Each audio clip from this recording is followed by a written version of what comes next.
The Voice of South Africa presents The Cassius Touch, a play for radio by Beverly Pierce. You coming up to bed, John? No. Oh, still a mountain of work to get through. You go on up, darling. You won't be too late, will you? Oh, we'll see how it goes. If I'm late, I'll sleep in the other bedroom. Oh, all right. Good night, darling. Good night. Try not to make it too late, will you? Good night. Oh, let's see now. I'll drink first. Relying on you rather a lot, aren't I? No. Not that much. Now, Peterson contract renewal. I'm going to have that ready with the board tomorrow.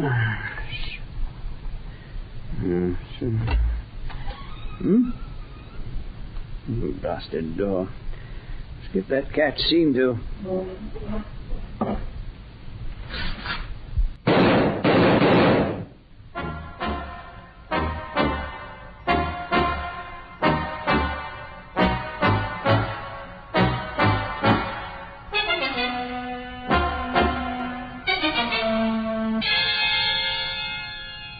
Let's just recap, shall we? You left your husband a little after 10:30 last night. That's right, Inspector. I asked him not to stay up too late. Approximately how long was it from the time you left the room until the time you heard the shot? A few minutes, no more. I went straight up to my bedroom. I was in the bathroom when I heard them. You saw nobody about the house? No. No, the servants had gone to bed earlier in the evening. The only person up at the time was Mr. Richards, my husband's secretary. How did you know he was up? He was in the office. It's on the same floor as the bedrooms. I heard the duplicating machine when I went upstairs. How long had you been married to Mr. Cassius? 4 years. You were his second wife? Yes. The girl last night, Jocelyn Wiley, what could you tell me about her? Nothing very much at all.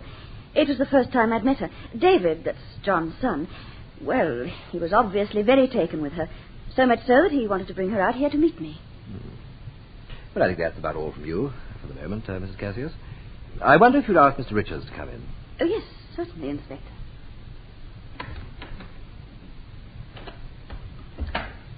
Well, Sergeant, get all that down. Yes, sir, all of it. Nice homecoming for Cassius, wasn't it? Row with his managing director, fight with his son, and 3 bullets. He'd been away 2 months, yet his return seemed rather abrupt. Nobody expected him. Odd. He seems to have been rather odd all round, sir. What was your opinion of Mrs. Cassius? Younger than I'd have expected. Well, mind you, she was his second wife. Mr. Richards, please come in. I'm Inspector Vernon. This is Sergeant Scott. Sit down, won't you? Thank you. How do you do? You, sir? What can I do to help you, Inspector? Well, let's find out, shall we? Where were you when Mr. Cassius was shot? Upstairs in the office. Mr. Cassius had given me some contracts to duplicate, and I was... Just sign it as witness, will you, Richards? Good. That does it. Now, take them upstairs and have them run off, will you? Certainly, sir. How many copies? I don't know. 6, isn't it? You're the secretary, not me. I'm sorry, sir. Well, get a move on. I'd like to have them before tomorrow morning, if it's all the same to you. I was doing just that, Inspector. I see. The machine you use, is it an automatic model? Oh, yes, fully automatic. I mean, would it be capable of running on its own without anyone to watch over it? Well, yes, I suppose so. I've never really thought of it. Do you know if Mr. Cassius kept a gun? Yes, indeed he did. A Corsair 38, American Police Special. American Police Special. That's an unusual weapon for a private individual, surely. I believe he acquired it whilst in America. Where did he keep it? In that desk, Inspector. Here, I have the keys. That's odd. It's not locked. And the gun. It isn't here, Inspector. Might it be anywhere else in the house? Possibly, but I couldn't suggest where. Where did you last see it? Prior to our leaving for America on his last trip. Mr. Cassius was cleaning it himself. Was it always kept there? To the best of my knowledge, yes. Did anyone in particular have a personal grudge against him to the extent of wanting him killed? There were men whom he ruined financially. I should imagine any one of them would not have been unhappy to see him dead. Do you think you could supply us with the names of such men? I believe so, yes. Fine. Please do that, Mr. Richards, as soon as you can. Well, that's all for now, I think. Would you ask Mr. Cassius to come in for a moment? Yes, of course. If there's anything I can do, Inspector, please don't hesitate. I won't, Mr. Richards. I certainly won't. Good day. Inspector, there's something about that, Mr. Richards, something that doesn't ring true. What in particular? Oh, I don't know, something false. Nothing I can put my finger on, though. A hunch, Sergeant. Extraordinarily enough, I think I'd be tempted to agree with you. Our Mr. Richards is withholding something, and I'm rather sure it's something we should know about. Good morning, Inspector Vernon. That's right. Come in, please, Mr. Cassius. I hope you won't mind Miss Wiley coming in. She was with me last night. Not at all. How do you do, Miss Wiley? This is Sergeant Scott. How do you do? Please sit down. Yeah. Just a few routine questions. Oh, I don't know that there's very much we can tell you that'll help in any way. You see, we'd both already left when it happened. So I believe. However, one never knows, does one? Now then, you left here at 10:20 or thereabouts, didn't you? Oh, about then, yes. I'm almost sorry we came at all. You didn't know your father would be here? I hadn't any idea. I'd been out all day, so I wasn't here when his cable arrived. As soon as I opened the front door last night, I knew he was here. No mistaking those trumpet-like tones of his. Joss and I had been out to dinner. I thought I recognized the dulcet voice. Welcome. Welcome home, Father. Aye, what a cool reception. How are you, Davy boy? Davy boy is just fine, just fine. Allow me to introduce. This is Jocelyn Wiley, my father, John Cassius. How do you do? Everybody, please bow. My stepmother, Marcia. How do you do? And my father's managing director, Mr. McCorber. How do you do? Is this the latest addition to the fold, Davy boy? This is the addition to the fold. Oh, she's decorative.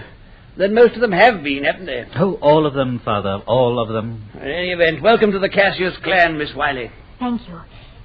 Mr. McCorber, haven't we met before? I hardly think so, Miss Wiley. I'm sure I would recall having met you. Thank you. But there is something familiar... You've probably been reading too much Charles Dickens. Yes, of course. Yours isn't a particularly common name. May I get you a drink, Joss? I love one. Well, you've been given quite a build-up, Jocelyn. You don't mind my calling you that, do you? Oh, please do. What kind of a build-up? Well, David has been drooling at the gills for days about you. You've made quite an impression. And you, dear Marcia, have quite an imagination. Drooling at the gills is so descriptive. Rather like a fish that swallowed too much cod liver oil.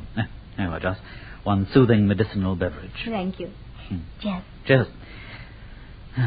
Well, now, Father, what brings you home so suddenly? It must be something terribly important. How now, Davy boy? What is it, 2 months? 3? Gently, boys. Let's all have a lovely evening. You've heard of my father, haven't you, Joss? The legendary magnate, the genius of the stock market, the carver of empires. Oh, yes. I've heard of him. As a matter of fact, Mr. Cassius, my father's about to give you some competition. Your father? What kind of competition? Home appliances. We've just entered the market. Wiley?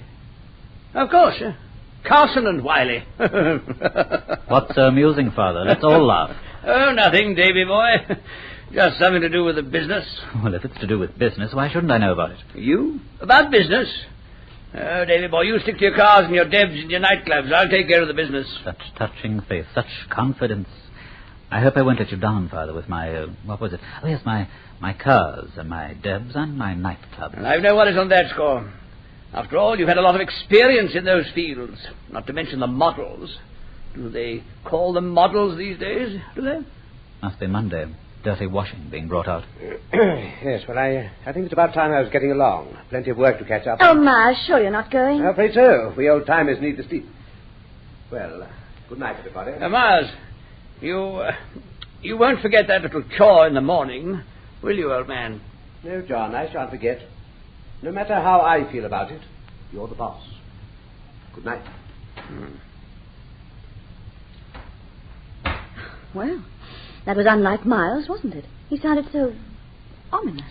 Not ominous, darling. Just saluting the flag. What do you mean?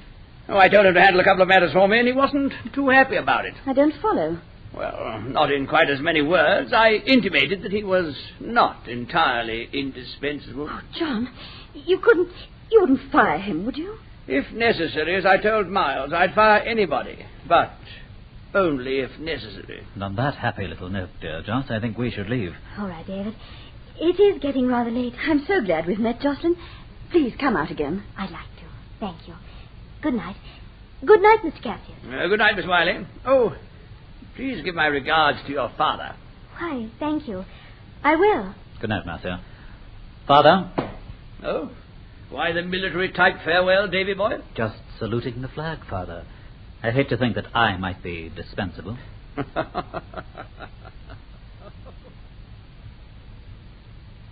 see. So when you left, your father and stepmother were alone? That's right, yes. And you then took Miss Wiley home? Yes, she lives in the city. You went straight home, no stopping off anywhere? No, nothing like that.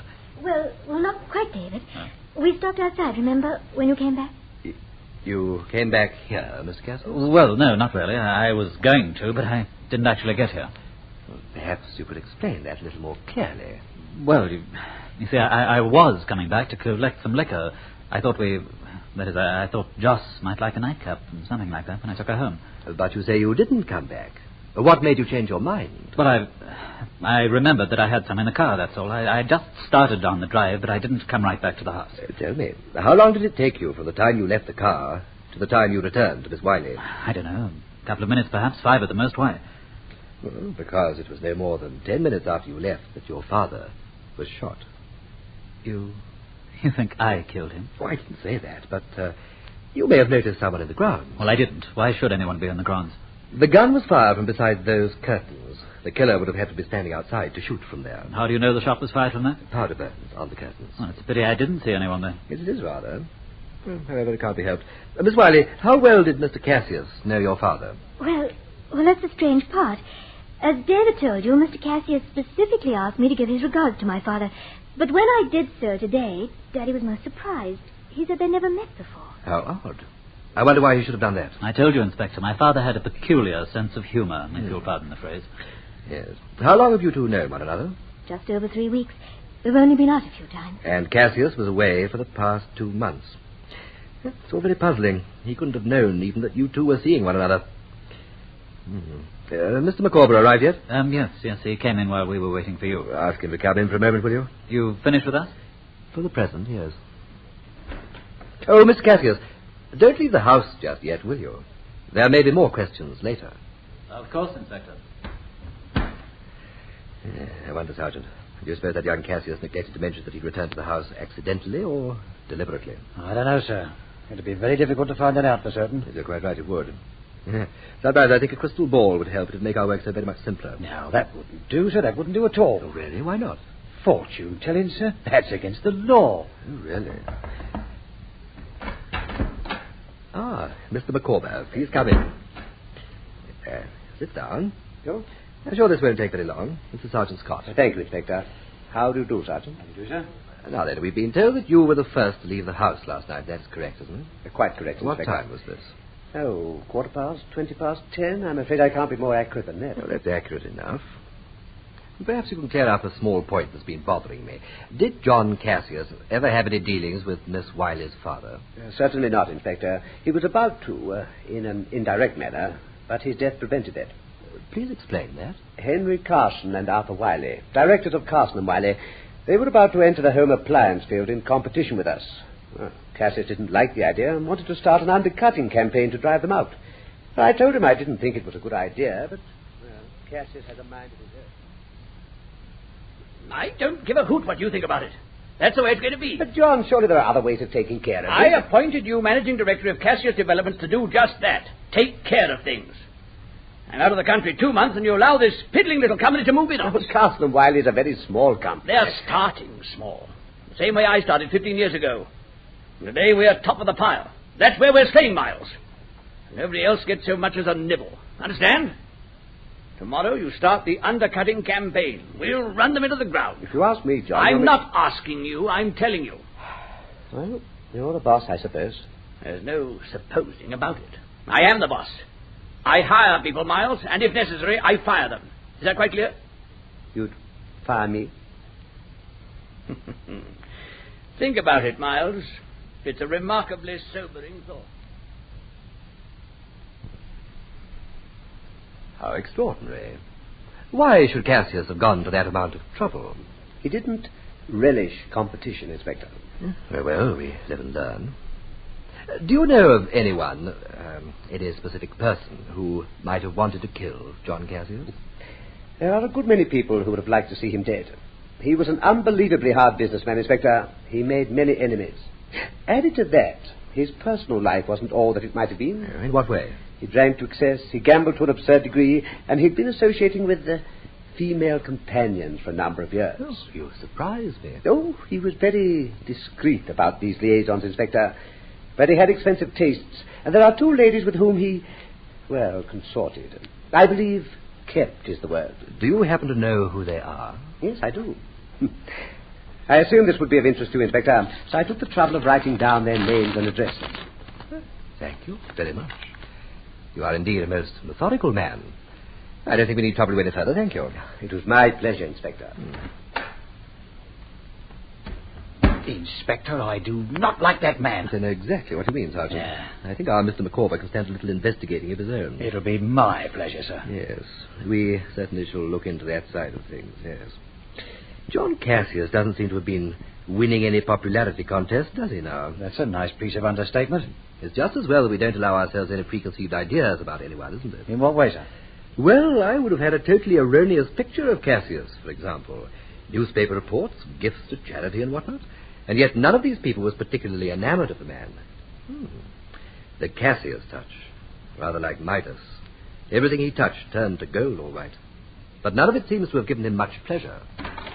Oh, Inspector, it seems that you've talked to everyone. I wonder whether you and Sergeant Scott would like some tea. Yes, thank you, Mrs. Cassius. That'd be very nice. I'll have it served in here, then. Excuse Sure. me. Oh, Mark. Oh, you startled me. Sorry, darling. Not intentional. Inspector, of course, you've not met.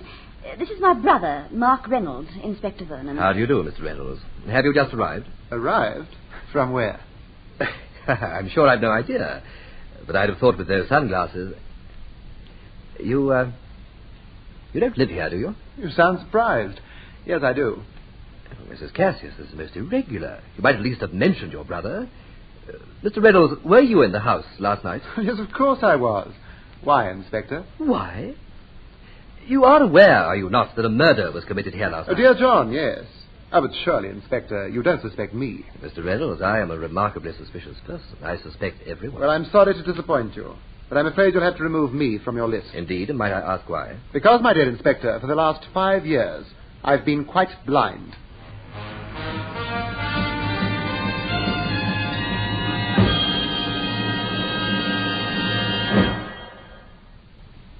How did it happen? It's quite a story, Inspector.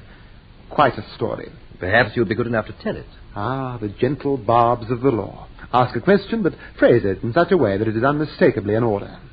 Your obedient servant, sir. Point is, where does one start? Well, you've been blind 5 years. Try starting 5 years ago. Oh, how very practical.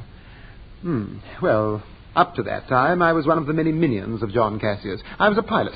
His personal pilot, to give my title its full prestige. For how long? 3 or 4 years. From the time John bought his first plane. Used to for hopping about the country and over to the continent. Good corporate image, you know. This was before Cassius and your sister were married. Oh, yes.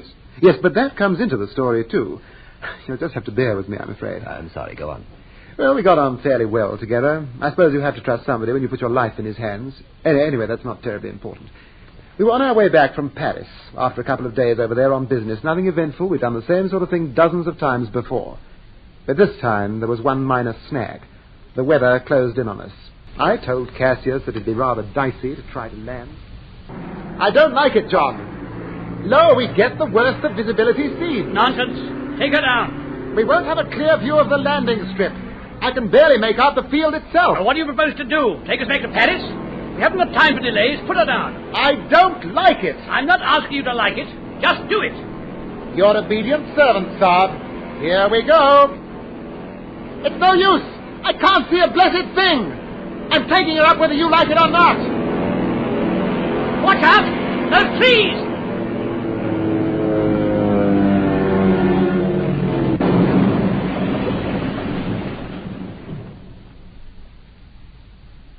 John nearly made it, too. But as they say in the classics, a miss is as good as a crack-up. The damage serious? Well, it depends on where you're sitting. The kite was a write-off, and yours truly was in a similar kind of state. Both legs and arms, several ribs, and sundry odd bones. And my optic nerve, just for good measure. Ergo, one rather blind, rather useless, ex-pilot. And Cassius? The gods look after their own, Inspector. He twisted a leg. small consolation to remain twisted, rather like the rest of him. I see. But you came out of it all right? Oh, yes, indeed. Only the best for me. And all at the expense of the man. Or rather, Cassius Developments. I'm sure it must all have been deductible. Private ward and a private hospital, and the constant and costly ministrations of the Physician Royal to the Cassius brood. The Physician Royal? Oh, yes. Sir Martin Harcourt himself. And where does Mrs. Cassius come in? Right now, via the hospital door. That's where they met, in my ward. Probably the first time in history that the part of Cupid has been played by a blind man, but mark you, it was none the less effective. So it appears. For a blind man, your aim was surprisingly accurate. Do I detect a hidden meaning lurking in there, Inspector? Oh, no. Just poor humour. My usual variety. How long after this meeting, Mrs. Cassius, were you married? A little less than a year. We moved out here, and when Mark was discharged from the hospital, he came to live here, too. It was one of the more attractive fringe benefits for a man in my position. Fortunately, I had two major advantages at the time. What were they? A wealthy employer, a beautiful sister. Really, Mark? And you've lived here ever since, have you? All the time. Be no point in my leaving, would there? I know the place backwards by now. Don't even need a stick to get me around anymore. It's all very convenient. Yes, I should imagine it would be. You're familiar with both the house and garden? Completely. I could even tell you what flowers are planted where, how many inches it is from the driveway to the swimming pool. Anywhere else, for that matter. Regular one-man guided tour. Oh, well, that is interesting. Now, about last night, Mr. Reynolds, you say you were here at the time of the murder. Guilty. In a manner of speaking, of course. Whereabouts? In bed, Inspector. Snug, warm, asleep. Sorry. For what? That I can't be of any help to you. What time did you go to bed? Very early. 8-ish, I suppose. How do you know what time it was? Do you mean being blind? My dear chap, I listen to clocks. They have a convenient habit of striking on the hour every hour. Yes, so they have. One tends to forget these things when one isn't dependent on them. Did you hear the shot? Afraid not. I sleep very heavily. And it's plural, by the way, shots, not shot. Oh, so there were, yes. You'd have heard all about it this morning, wouldn't you? The entire grisly story, in detail, over breakfast. Well, I think that's all I need from you for the moment. Thank you for your help. My help? Yes. You're more than welcome, I'm sure.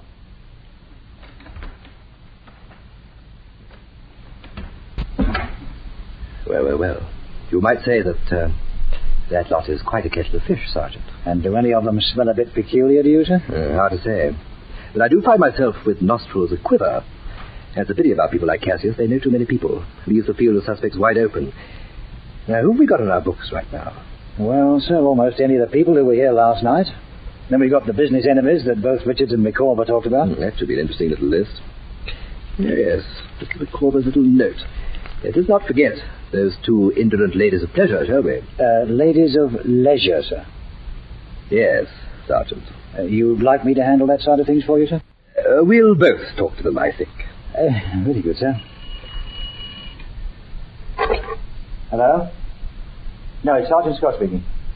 Yes, he's here. Just a minute. It's for you, sir. Yes, thank you. Hello, Inspector Vernon here. Who? Oh, yes. You have anything interesting? Well, perhaps you read it to me. Mm-hmm. Yes. Yes, I see. You're sure about it? Good. Thank you very much. No, just leave it on my desk, will you? Thank you. Goodbye. Something worthwhile, sir? Oh, yes. That was the police laboratory. The pathology report came in. Death was caused by one of 3 bullets, any one of which could have been fatal. Bullets fired from a Corsair .38, an American police special. Well, that does help, doesn't it, sir? It does. I don't think we need concern ourselves with business enemies, Sergeant, or these, extracurricular affairs. No. Our murderer is someone we've already talked to. Someone who is in this house right now.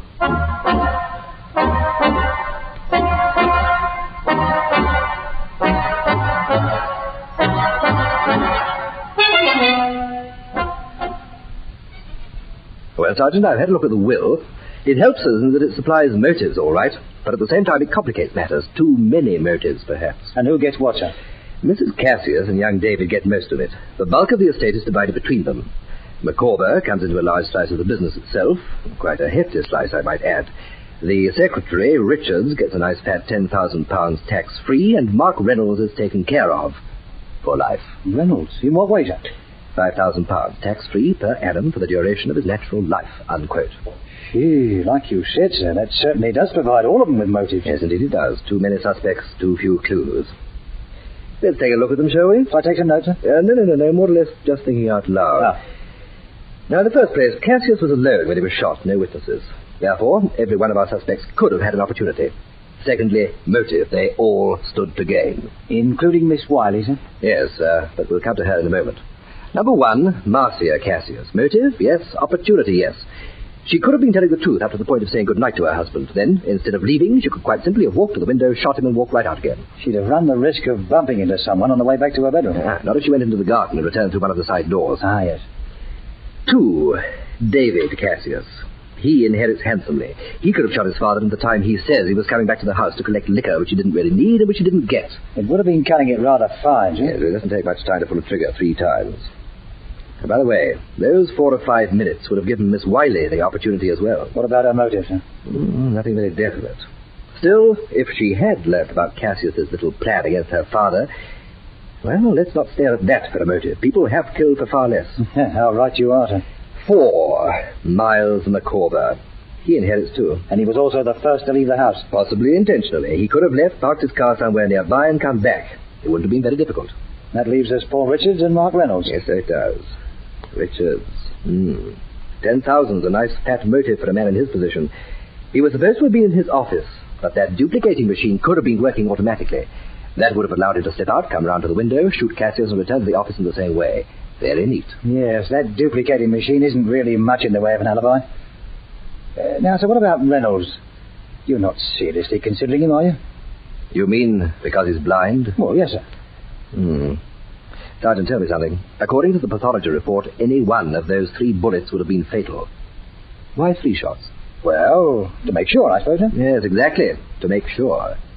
You agree with me that our raconteur friend had plenty of motive to do the job? Oh, I'd say so, sir. $5,000 a year for life, plus a possible grudge against Cassius for his blindness. Precisely. Now, by his own admission, he knows every inch of the grounds and the house. You saw the way he moves about, never barges into anything, knows to the exact centimetre the position of the furniture. When he gets up, he turns immediately to the door. He knows it's there. No hesitation about direction. You see? I'm beginning to, sir. Reynolds could have been waiting outside, listening to the noises in the study. He'd have heard the last person leave. He'd have heard Cassius sit down at his desk, heard the papers rustling. All he'd have to do is point a gun at where a man would be sitting and fire. Not once, but 3 times, to make sure of hitting him. Yeah. Hello, Inspector Vernon here. Oh, why, hello, Miss Wiley. What can I do for you? Well, why? Yeah, but can't you give me any indication? I see. Oh, very well, Miss Wiley, if you think it's that important. Yes. Would half an hour suit you? Oh, fine. I'll see you down there, then. How very odd. Jocelyn Wiley, sir? Yeah. Sounded serious. She wants us to meet her at Cassius Developments in half an hour. Well, what for? She wouldn't say. But she implied that it concerned our friend Micawber. Come along, Sergeant. This might prove rather interesting.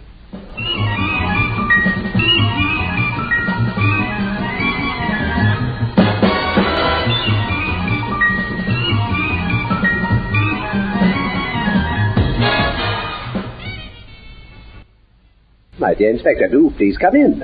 Good day to you, Miss Wiley. Sergeant Scott. Day, sir. Good day, Mr. Micawber. Well, now, Inspector, what's all this about? You were rather mysterious on the telephone. Yes, I probably was. Perhaps because I don't really know what this is about myself. No, I'm afraid I don't... Mr. Micawber, do you recall when we met at the Cassius home? I said that I thought there was something familiar about you. Oh, yes, my name, but No, not just your name. Although you tried very hard to make me believe that's all it was. I really don't understand. Oh, yes, you do, Mr. Micawber. But I'm sure you'd rather I hadn't brought up the subject. You see, I just remembered where it was that I'd seen you. Is it really all that important, Miss Wiley? Oh, yes, Inspector. You'll find it even more so. Do you remember, Mr. Micawber? Well, offhand, one meets so many My people. father's office, 2 months ago, on the day when the new company had its first board meeting. It all came back to me this morning, Inspector. You see, Mr. Micawber was in on that board meeting. Is this true, Mr. Micawber? Were you there? Well, Yes, it is true. I was there. As a member of the board of an opposing company? Yes, that is correct. And this fact has naturally never been made public? Naturally not. But I had faith in the company. When they offered me a directorship, I took it. And when Cassius returned, he told you that he was going to ruin that company. Yes. And very conveniently that night, he was killed. I don't care for your insinuations, Inspector. I hardly think that the fact that I happen to be on the board of a rival company is all that important. All that important? Well, Mr. Micawber, it happens to be sufficiently important to place you as a leading suspect for the murder of John Cassius.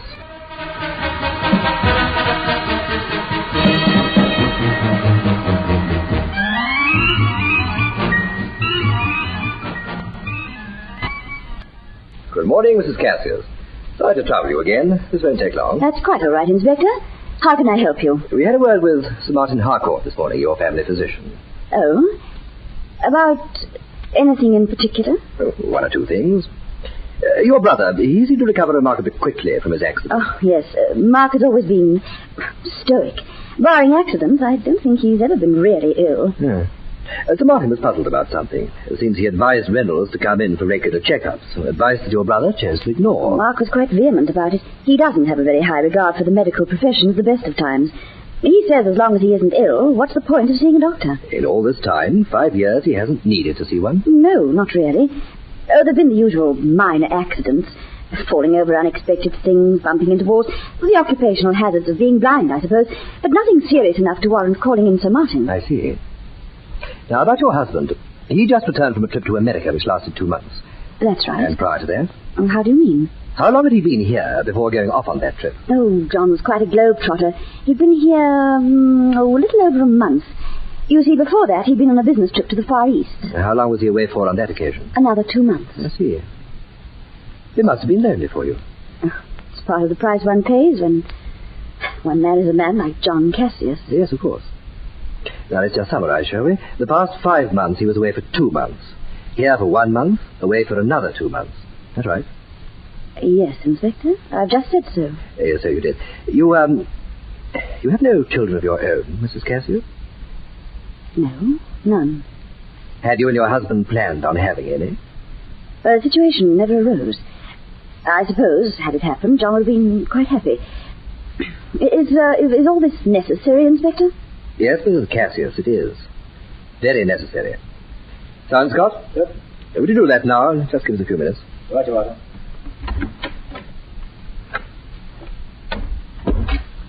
Now, Mrs. Cassius, suppose we be as honest with each other as we can. It will save us a lot of time and probably some embarrassment. What is it you want to know, Inspector? I see. The hard way, then. Dr. Arthur Fenning. What? Dr. Arthur Fenning is a colleague of Sir Martin's. They had lunched together last week. Fenning mentioned casually that you'd been in to see him. He was rather surprised that you hadn't been to see Sir Martin. Well, Mrs. Cassius?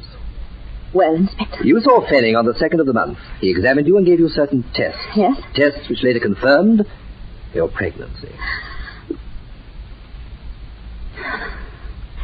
You're very thorough, Inspector. What of it? On the 2nd of last month, you were 3 months pregnant. You know all the answers, Inspector. Why bother with the question? The father of that child was not your husband. Really? Mrs. Cassius.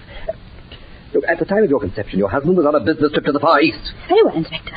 I am pregnant, and the father of my child is not my husband. Is there anything else you'd like to drag out? I am trying to get at the truth. For heaven's sake, don't you realize the position in which this puts you? What position? Sir Martin had no inkling that John Cassius was not the father. He naturally would have mentioned the subject when next he saw him. But that opportunity never arose.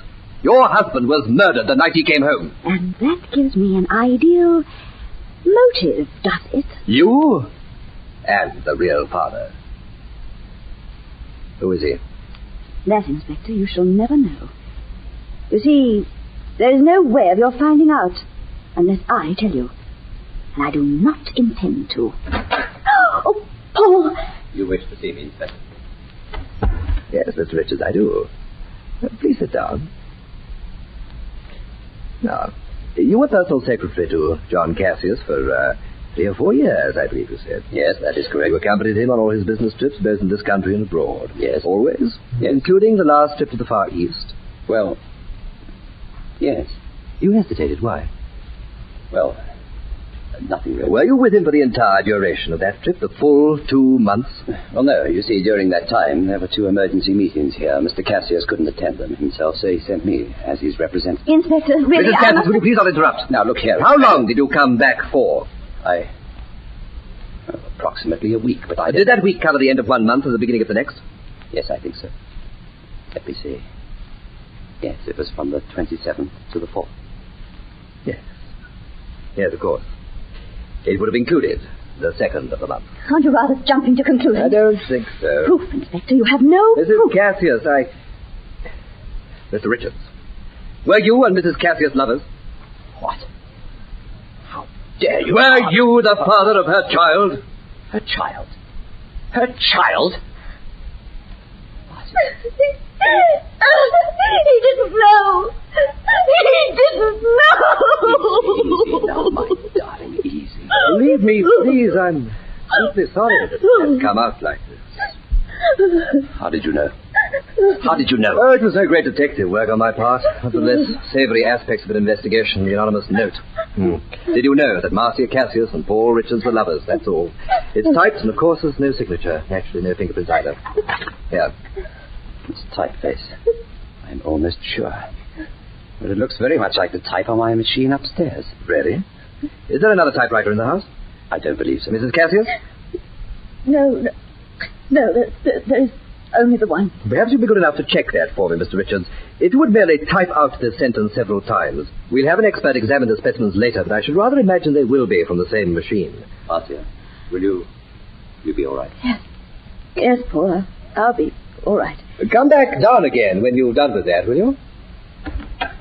Yes, Inspector. I'll be right back. Are you feeling better, Mrs. Cassius? Yes, remarkably so. Congratulations, Inspector. Oh, please, try not to feel like that, Mrs. Cassius.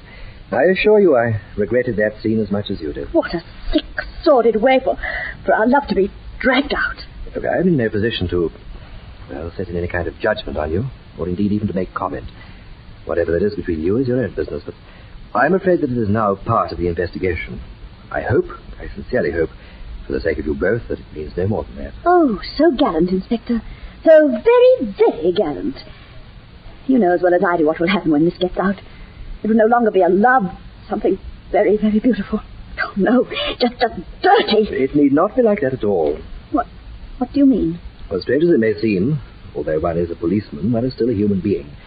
I shall naturally have to include this knowledge as part of my investigation, but if it turns out that it has no bearing on the murder of your husband, I give you my assurance that no one outside the 4 of us will ever know a thing about it.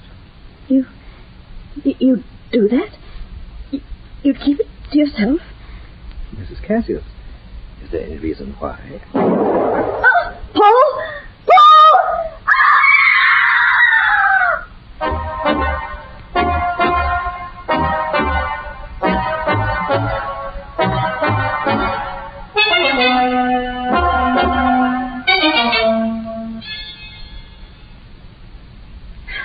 Is it all over, Inspector? Have you finished now? Finished? I'm afraid not, Mrs. Cassius. But we're a little closer. Closer? To what, Inspector? To finding out who did kill John Cassius. Well, Inspector, surely you've already done that. How so? Well, I mean, why else did Richards do Paul Richards was not the murderer. Indeed, no. Then why did he kill himself?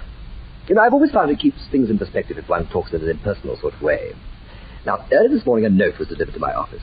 It was posted into the city last night. It suggested certain implications about Mr. Richards. What sort of implications? No, that's not very important. However, they turned out to be true. Mr. Richards left this room and presumably went immediately up to his office. After a very short time, a shot was heard. We arrived at that office within less than a minute. We found Mr. Richards dead. Having very conveniently killed himself. So it appeared. Appeared? Aren't you being just a little overly cautious, Inspector? It's remarkable how often it pays to be overly cautious. What exactly does that enigmatic statement mean? You have a captive audience, Inspector. Richards was seated at his desk in front of a typewriter. On the floor beside his right hand was a revolver. This one. On it, a very clear set of his fingerprints. It happens to be the weapon that killed Mr. Cassius. There was a gunshot wound in the right temple. Powder burns indicated that the gun had been fired from point-blank range. In the typewriter, a note. This note. The pressure is too much to bear. I can stand it no longer. I killed John Cassius. Well, what more do you want? Richards to return from the grave and confess? Isn't it rather obvious that he killed my father, couldn't stand the pressure, and then shot himself? That, Mr. Cassius, is what the real murderer would like us to believe. The real murderer? Yes. You see, Paul Richards did not kill himself. What? How can you possibly say that? No, what really happened was this. The killer saw Richards go into the room and sit at his typewriter. A heaven-sent opportunity. He stood beside him, shot him in the temple, put Richards' fingerprints on the gun, slipped the note into the typewriter, and walked out. It was as simple as that. An interesting theory, Inspector, but hardly plausible. Oh, why not? The time factor. You say you arrived up there less than a minute later. Well, of course. The killer couldn't possibly have done all you say he did in that amount of time. Couldn't he? Sit down, Mr. Cassius. Well, in this chair, if you won't mind. What's this supposed to prove? If you'll be patient for a moment, I'll show you. Now, the killer naturally is prepared completely. In one hand, the typewritten note done well in advance. He lays it face down on the desk while talking to Richards. It's just a sheet of paper, nothing to arouse suspicion, right? I don't see the point of all this. Well, in a moment. Now, the killer has the gun in his pocket wrapped in a handkerchief. He stands behind Richards. So, takes out the gun and wraps it. So, Richards sees none of this. Now, everything so far has taken place before the gun was fired, right? Now, please time this, Miss Cassius. I'm going to go through the motions of shooting you, putting your fingerprints on the gun, putting the sheet of paper in the typewriter, and walking out of the room, right? All right, I'm ready. Right, here we go then. Now, bang, gun. Hand down, fingerprints on gun. Now, paper into typewriter. So, now, walk to the door. So. Right, so how long did that take? Why, it was only 13 seconds. Correct, Mr. Cassius.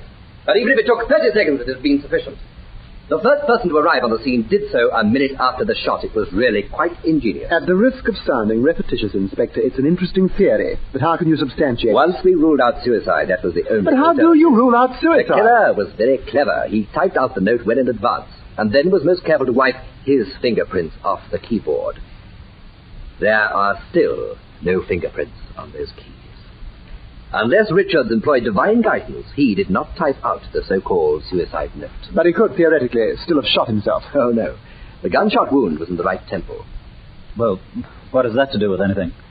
You mean none of you noticed it? Oh, good heavens. It never fails to surprise me just how unobservant most people are. Paul Richards was left-handed. So there we have it. Oh, I've used the word he in talking about the killer. It could just as easily have been she. Are you suggesting it could have been Jocelyn? Miss Wiley is still a suspect, yes. The killer of Richards is the same person who killed your father. And, I might add, who sent me the note about Richards. Hello, John Scott speaking. Yes, just hold on. It's for you, John. Yes, thank you. Inspector Vernon here. Oh, yes. What did you find out? I see he was. For those reasons? Yes, I thought the information would be accurate. Did you get the exact date? Yes. Until when? I see. Thank you very much. Then that'll be all. Good night. Mr. Cassius, you told me that you were on reasonably good terms with your father. Reasonably good, yes. Why? You gave me the impression that you always had been on reasonably good terms. Well, what about it? Meadowvale Sanatorium. So, you had to dig up that rubbish as well? Rubbish? I'd say it was rather pertinent, wouldn't you? No, I would not. Drink, anyone? You spent almost a year there undergoing treatment. At the time you were 19 years old. Treatment of an emotional nature. It was also completely voluntary. That does not make it less pertinent. But I am rather surprised that you decided not to mention it to me earlier. Go on, Inspector. Don't stop there. Tell them all just how mentally and emotionally ill I was. Go on. And tell them the reason for it, too. Yes, that is rather important, isn't it? But perhaps you and I should discuss it in private. Oh, no. No, Inspector. This is very much for public consumption. You see, dear people, Meadowvale was my not very hospitable home for nearly a year. I say the treatment was voluntary, but it was a little more than that. I was given a choice, you see, by my dearly beloved father. What kind of a choice? What kind of a choice, indeed. I either had to commit myself for voluntary treatment at Meadowvale or face criminal charges. Charges? Charges of what? Of trying to kill my father. That really is priceless. I think it calls for a drink. Who put that blasted chair there? I'm sorry, Reynolds. My fault. I moved it when I was illustrating my point about the suicide. Of course, you weren't to know. No, Inspector, I suppose nobody is perfect. Well, we are a charming bunch, aren't we? Cheers. Oh, forgive me, Inspector, I should have offered you a drink. Or don't you on duty? I won't, thank you, Mrs. Reynolds. It's late, and I have work to do. If you'll excuse me, Mrs. Cassius. Of course, Inspector. I hope you won't mind, but I should like all of you to be here in the morning. Please try to understand. Good night. Good night, Inspector. Oh, one other thing. I would advise all of you not to leave your bedroom doors unlocked.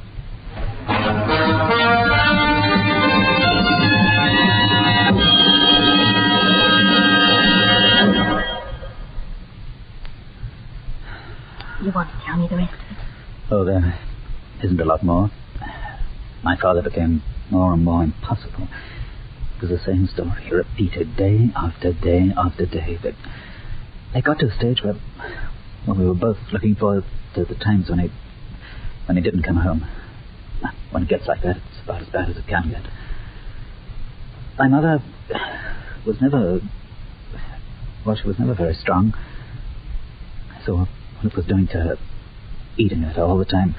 And all the time she was trying to cover it up, hide it. And one day she... Well, I suppose she just couldn't take any more. You know the feeling? I know it. There was this scene, big, violent, and... well, she broke, and I ran out of the room and... upstairs to her bedroom, and... well, we both heard the shot. Oh, no. We ran up to her bedroom. I got there first, and everything inside me just flipped over. I don't know, I just picked up the gun and pointed it at him and pulled the trigger. Oh, he No, he wasn't hurt. The gun jammed. Nothing happened. The gun jammed. He hit me. He hit me from one side of the room to the other and screaming at me all the time. I didn't even know what he was saying. Finally, he calmed down and gave me the alternative. Meadowvale, no criminal charges of attempted murder. And afterwards, when you came out, how did you feel? I mean, about your father. Oh, I tolerated him. That's about all. He'd ceased to be a father a long time before that. Now he was just a hand in a cash pocket. Don't you get to a stage where you can turn yourself off to somebody? They're there and you exchange words, but they're not really there at all. Must have been a terribly lonely life. It was. Until you. Me? Mm-hmm. I found a lot of things in you that I'd forgotten existed. And they started bringing out things in me. I'd forgotten they existed too. Wonderful things. Oh, I'm glad. Very glad. Oh, hello, Mark. I'm sorry. Am I interrupting? No, it's all right. Joss and I were just discussing something. I shan't disturb you for long. I left my glasses in here. Oh. On the desk, I think. Yes, there they are. I'll get them for you. You caught me. I tripped and you caught me. Just lucky I happened to be in the right place at the right time. No. You can see. Oh, don't be absurd, darling. Glasses, Mark. Here, catch. You caught them. She's right. You're not blind. You can see. There you are. For both of you. How very obliging of the dear inspector to leave the gun behind. Now, sit down. Go with it. You killed him. Naturally. Very clever, both of you. My reflexes were a little too fast for me that time, but it won't help you, you know. Your cleverness just precipitated things, that's all. But you were blind. I know you were. How very astute of you. Yes, I was. But I'm not. I haven't been for nearly 9 months now. It's been rather fun. Now, both of you, please sit very quietly and put your hands folded in your laps. Thank you. Glad you're being sensible, David. You wouldn't want to see dear Joss hurt, would you? Why, Mark? Why did you do it? Your father really was an obnoxious man, you know. He deserved to die. But my personal reason, of course, was simply greed. Oh, it was very pleasant while I was blind to enjoy the luxury of his home, to be waited on hand and foot. Few blind men have it as good as that. But then came my little accident, that fall down the stairs, remember? What has that to do with it? Everything. I don't know exactly how it happened. Probably something to do with my optic nerve, but my sight started coming back to me. Oh, very slowly at first, but increasing day by day. Surely you were grateful to be able to see again. Grateful, yes. There were problems, you see, though. I'd grown accustomed to living this life of luxury, of completely satisfying idleness. And if dear Cassius found out I was no longer blind, he no longer felt obliged to keep me. But why did you have to kill him? Money, my dear. Money. Oh, I knew he'd leave me something. But that wasn't the biggest prize, oh no. There was always my charming sister, ready and oh so willing to make life comfortable for her poor, disabled brother. In the future, oh, I never know. You'd have killed her, too. It may still be necessary. And then Richard, Mark, why Richard? To give the police a murderer, of course. My reasoning was perfectly logical. And then in my haste, I forgot that he was left-handed. You're mad. Do you know that? You're insane. Your opinion, Miss Wiley, is neither valid nor important. But the point is, Mark, it's all come to nothing, hasn't it? Now we know there isn't anything more you can do.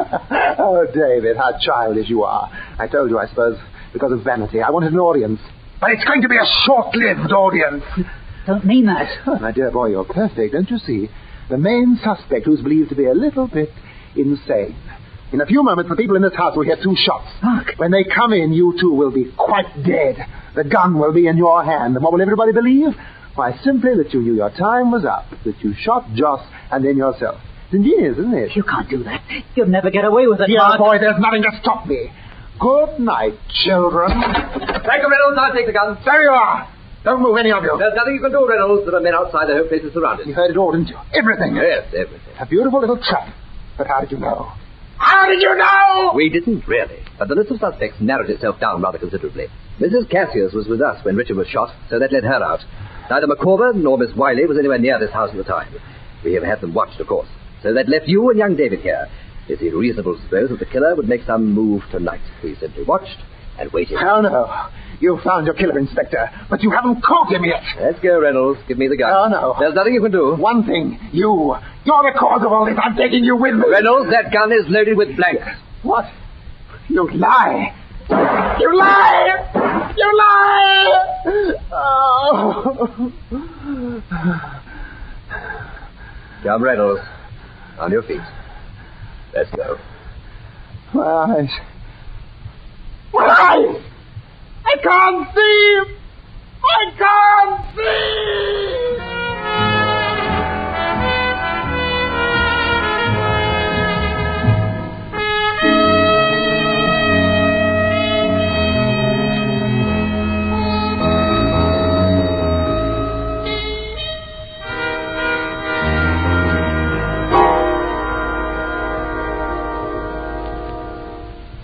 That was The Cassius Touch,